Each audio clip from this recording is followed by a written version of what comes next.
स्वांग रचाकर भले घर की औरत बनना चाहती है, आखिर चला दिया चक्कर उस बेचारे रवि पर। कम साथ बाजारू औरत। हम बाजारू औरतें सेठ, तुम जैसों की घरेलू औरतों से तो बेहतर ही है ना। तुम तो अपनी औरतों से कुछ भी मनमानी करते हो और हमें रुपए भी देते हो और तलवे भी चाटते हो। कम सर्फ, अपनी औकात से बाहर निकल। औकात देखनी है सेठ? हाँ देखनी है तो चलो चैलेंज फेंकती हूँ मैं तुम पर। अरे हाथ उठाना तो दूर, तुम सिर्फ एक बुरा लफ्ज निकाल कर दिखाओ मेरे बारे में। राम कसम, अगर पूरे बाजार में इसी छड़ी से मारते मारते तेरे घर तक ना ले गई ना तो कचरी नाम नहीं मेरा। अगर हिम्मत है तो बोल कर दिखा। मैं मुंह नहीं लगना चाहता तुम जैसी औरतों के। अरे सेठ, औरतों को पांव की जूती समझना छोड़ दे। जिस दिन सर पर पड़ेगी ना तो बेभाव की पड़ेगी। बात करता है साला। हाँ? अरे औकाती क्या ससुरी की, कहो तो जान से मरवा दे। नहीं, उसे ठीक नहीं होगी उसके लिए। उसे फिर उसी नाली में जाना होगा। बोटी बोटी बिकेगी उसकी। घिसट घिसट कर, रेंग रेंग कर, सड़ सड़ कर मरना होगा उस बदसौत को। वो सदा ठीक होगी उसके लिए। कर दिया है बंदोबस्त उसका। क्या हुआ बेटे? क्या हुआ? कौन? मैंने नहीं जाना। मैं खिलाऊंगा तुझे खेल, मैं खिलाऊंगा। मैं बोलूं? अरे नाच पीटी सत्यानाश हो तेरा। तने घर बसाने के लिए भेजा था मैंने, रुपयों कमाने के लिए भेजा था, रुपयों कमाने के लिए। और तेरे कमीने अभी से हराम का बीज भर लिया पेट में। अरे खबरदार माई, खबरदार, इसे हराम का मत कहना। मैं हूँ हराम की तो मैं हूँ, क्योंकि न तन्हे पता है न मने पता है कि मेरा असली बाप कौन है। ये तो एक शरीफ इंसान का बच्चा है जिसने प्यार किया है मुझसे।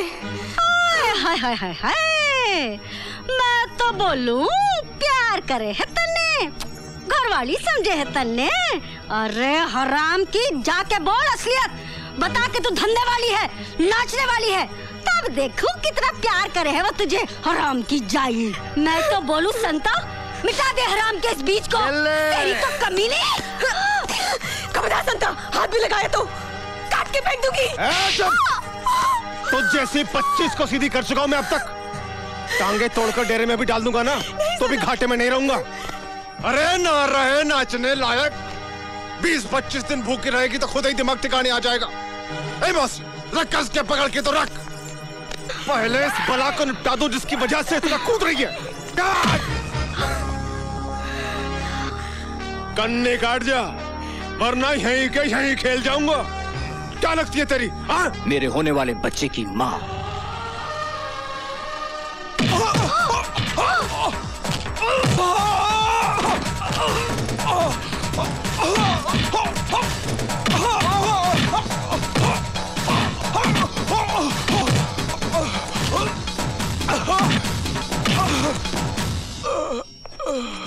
मैं तो बोल लूं? ना हुक्म, आप कुछ ना बोलो जी। टन टन टन टन टन तारा चलती है क्या 9 से 12। ये ले नहीं, ये ले।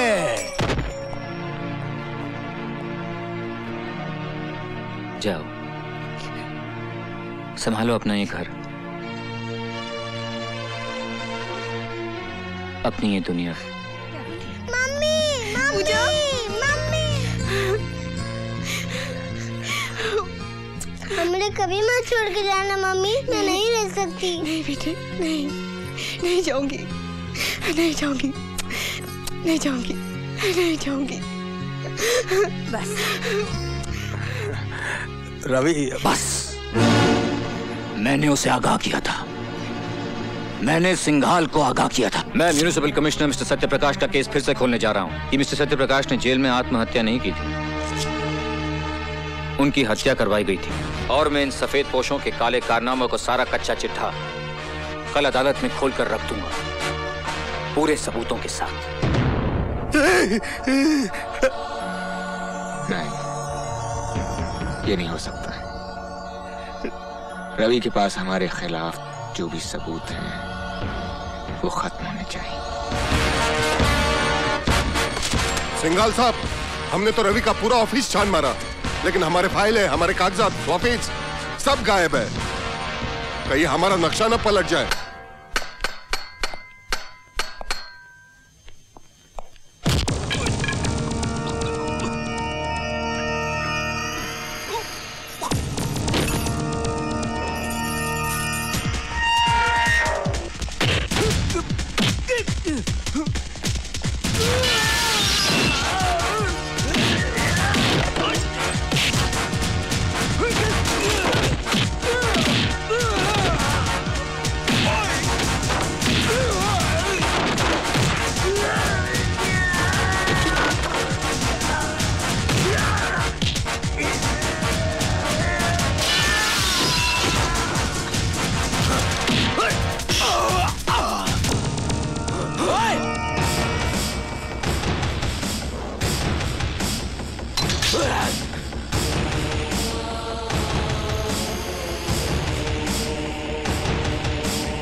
माँ जी, करण भैया ने पुलिस की हिरासत से भागकर अच्छा नहीं किया। खतरा और बढ़ गया है। हाँ, खतरा तो बढ़ गया है, क्योंकि रवि वर्मा करण के पिताजी का केस फिर से खुलवा रहा है ताकि उन्हें झूठे कलंक से मुक्ति मिल जाए। अगर ऐसे में कहीं करण नहीं, अगर करण का सामना रवि से हो गया तो वो उसे जिंदा नहीं छोड़ेगा।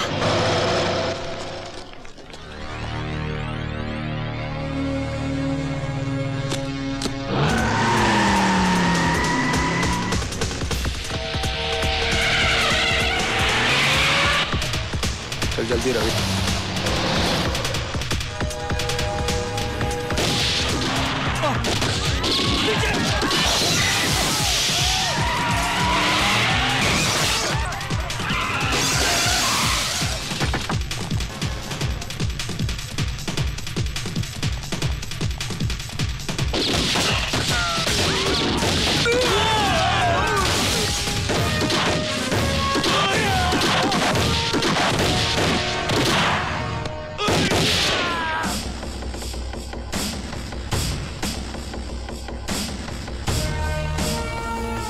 मैंने कहा था ना वकील, मैं तुझे जिंदा नहीं छोड़ूंगा। नहीं करण, मार डालो मुझे। मुझे मारकर तुम अपनी पिता की मौत का बदला तो जरूर ले लोगे, लेकिन मेरी वजह से जो दाग उनके चरित्र पर लगा है वो तो वही मिटेगा, उसी अदालत में जहां वो लगा था। क्या तुम मुझे चंद घंटों की मोहलत नहीं दे सकते कि मैं वहां जाकर उन्हें बेगुनाह साबित कर दूं? उसके बाद तुम जो सजा मुझे देना चाहोगे ना, मैं उसे हंस के कबूल कर लूंगा। हाँ करण, रवि ठीक कह रहा है। यह अदालत में उन्हीं लोगों का भांडा फोड़ने जा रहा है जो तुम्हारे पिता की मौत के भी जिम्मेदार हैं, और वो लोग इसे अदालत तक पहुंचने नहीं दे रहे।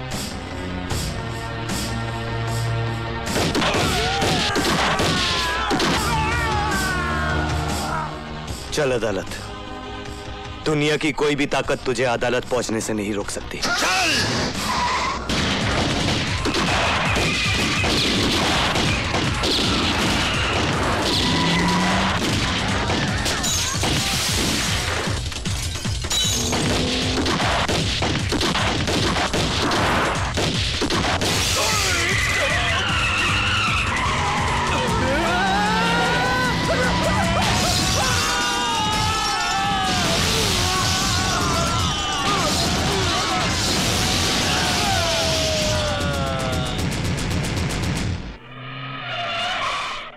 बस बस बस, रुक जाओ रवि बाबू, रुक जाओ।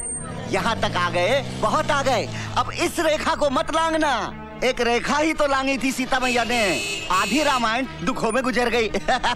तुम्हारी तो वैसे ही कष्टों में कट रही है, काहे को और दुखों को न्योता देते हो? हाँ लाओ, मुझे दे दो, लाओ।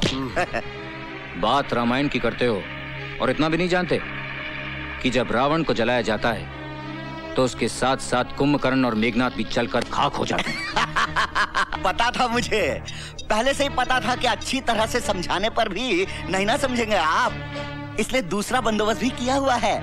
हेलो, लीजिए सुनिए, अपनी पूजा बिटिया की प्यारी प्यारी आवाज सुनिए। सुनो। हेलो बेटा। छोड़ बच्ची को। कभी नहीं, अगर बच्ची को कुछ हो गया तो छोड़ूंगी नहीं मैं तेरे को। पूजा। शाबाश। पूजा रोती नहीं। अब यूँ समझ लो कि अदालत में जाके आपने बैग खोला नहीं, कि आपकी पूजा बिटिया आई है।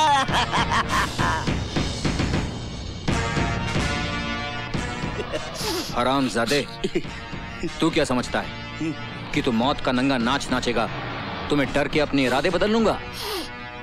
You bastard. जल्दी। नहीं।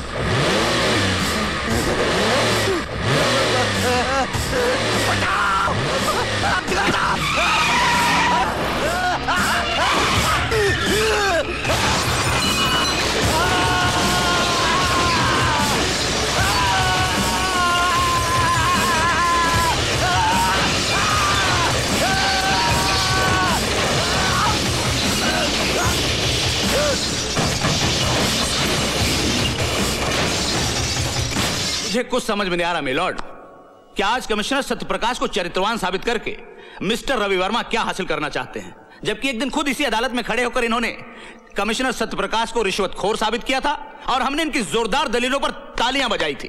काश आपने वो तालियां नहीं बजाई होती। काश जिस दिन मैंने पहली बार झूठ को जिताया था और सच को हराया था, लोगों ने तालियों के बजाय मेरे मुंह पर थप्पड़ मार दिए होते तो आज ये नौबत नहीं आती। और अब तो ये आम बात है मिलॉर्ड कि झूठ बोलने वाले को ताली मिलती है और सच बोलने वाले को थप्पड़। और उस दिन यही हुआ था मिलॉर्ड। उस दिन मेरी झूठी दलीलों को सुनकर लोगों ने वाह वाह की थी और उस संत जैसे आदमी पर पत्थर मारे। और वो उधर जो मेरी मां बैठी हुई ना जज साहब, उसने मुझसे कहा था कि उस देवता को पत्थर मारने वाले हाथ लोगों के नहीं थे, मेरे थे।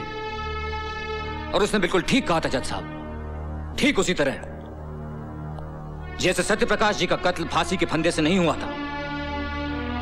उस कत्ल के असली मुजरिम वो थे जिन्होंने फंदे बनाने वाले हाथों को खरीदकर उनका खून करने के लिए भेज दिया। भाषण बहुत हो गया मिस्टर रवि वर्मा। अगर आपके पास कोई नाम है और उसके खिलाफ कोई सबूत है तो पेश कीजिए, वरना खामखा अदालत का वक्त बर्बाद मत कीजिए। हाँ है, मेरे पास हर वो सबूत है। लीजिए उनके सारे काले कारनामों का कच्चा चिट्ठा मैं आज अदालत के सामने पेश करता हूं।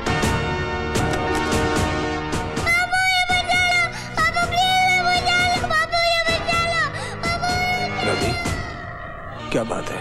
कुछ नहीं, सोच रहा हूं धर्म, इंसाफ और सच्चाई की लड़ाई में गुरुओं ने भी अपने बच्चों को कुर्बान कर दिया था। देखता हूं आज उसकी अदालत में मेरी कुर्बानी क्या रंग लाती है।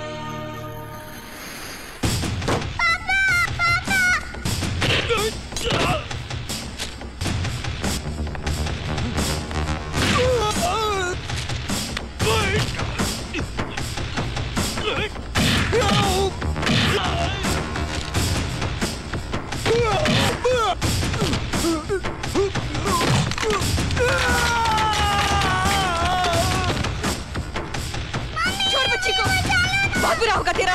छोड़ बच्ची को, कभी नहीं। छोड़ दे देखो, छोड़।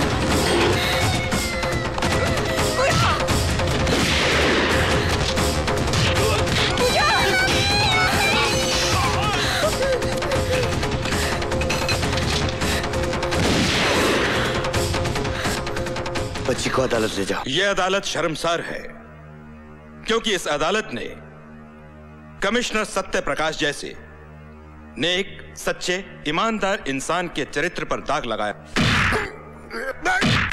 हम उनके मरणोपरांत उनसे क्षमा याचना करते हैं और कबूल करते हैं कि कभी कभी कानून भी अपराधियों की चालाकी में उलझकर गलती कर बैठता है।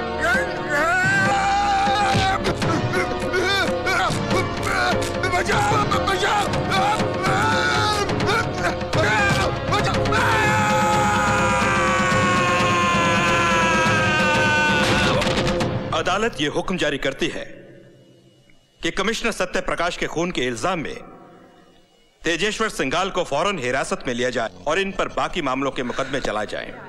रवि पूछा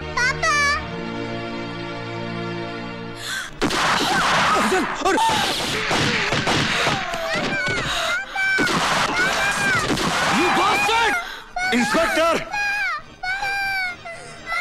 आगे मत बढ़ना।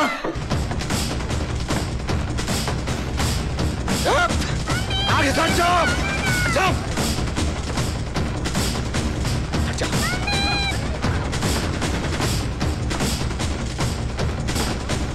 हट जाओ आगे से,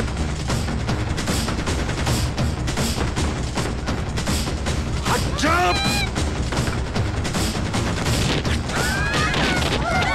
सिंघाल, पूजा को छोड़ दे। सिंघाल, अपने आप को कानून के हवाले कर दो। तुम यहां से बचकर नहीं जा सकते। होश करो, मैं कहता हूं।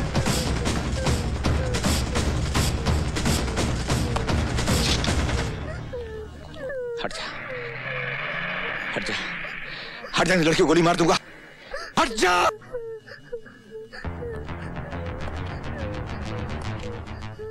इंस्पेक्टर, बंदूक फेंक दे और अपने आदमियों से कह दे कि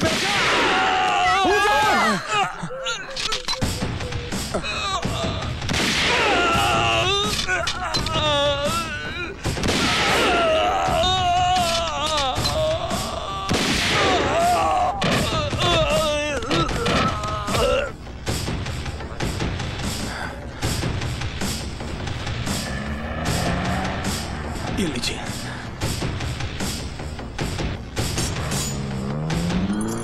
चलिए करण भैया। मेरा हिसाब फिर भी तुझ पर बाकी है वकील। हाँ मुझे याद है, लेकिन इसके लिए तुम्हें जेल से छूट के आना पड़ेगा। और तू क्या समझता है, कानून मुझे छोड़ देगा? नहीं। हाँ, छोड़ भी सकता है, बशर्ते तुम्हें कोई अच्छा सा वकील मिले।